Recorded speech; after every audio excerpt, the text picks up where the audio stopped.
FCF, we're closing out our week, still in Galatians chapter 6, and we're going to look at verse 9 and 10. It starts by saying, "Let us not become weary in doing good, for at the proper time we will reap a harvest if," now this is a big if, contingency, "if we do not give up." So don't become weary in doing good, for at the proper time we will reap a harvest if we do not give up. Verse 10, "Therefore, as we have opportunity, let us do good to all people, especially to those who belong to the family of believers." So we're urged in this passage to watch our souls and the condition of our souls. It says, continue to do good. Don't ever give up on doing good. Take every opportunity to do good that you can find. Seize it, take hold of it.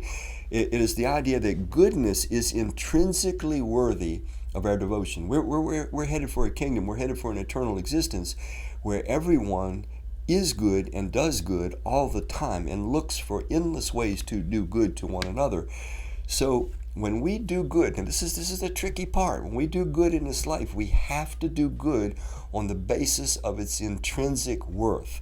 Okay? Here's where it gets tricky when it says, don't give up, don't get weary in doing good, because, if you just keep at it, if you continue, you'll reap.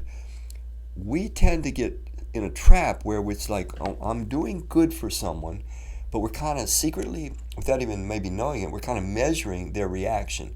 How are they reacting? Do they appreciate this? Is this doing any good? Are they changing? Are they growing? Don't get me wrong. I think we have to assess if we're investing in an individual maybe that is just completely closed off and it's never going to be of any use. But most cases, that's not something we can really clearly say, at least for a period of time. But the point is this: if I'm looking for a person's response to be that which encourages me to continue to do good, I'm probably going to get weary. I'm going to say, man, I'm giving, and nobody's giving back.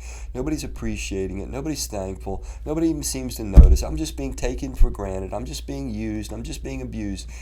Don't go there.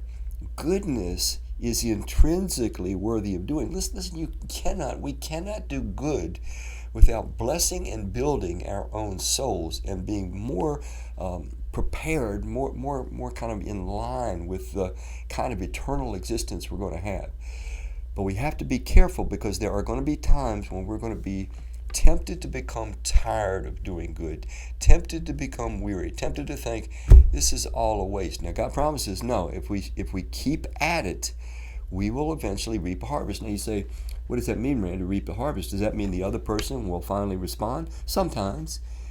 But what we can count on all the time is when we do good, we are becoming good.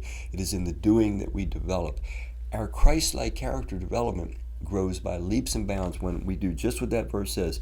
Take every opportunity we have to do good. Go through life looking every day for opportunities to do good. And then he gives a kind of a special category. He says, look for opportunities especially to do good to your fellow Christians, your fellow followers of Christ.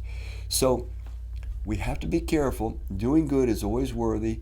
Don't think about the results. Don't think about if someone's appreciating or using you. Just do good, because goodness is the future. And goodness always does good to our souls. And it has a beautiful transforming effect. As we do good, we actually become good people. And I'm telling you, that is worth it. There's the harvest if we don't get anything else. Well, thank you for tracking with me this week, FCF, and we'll pick it up again next week. Bye.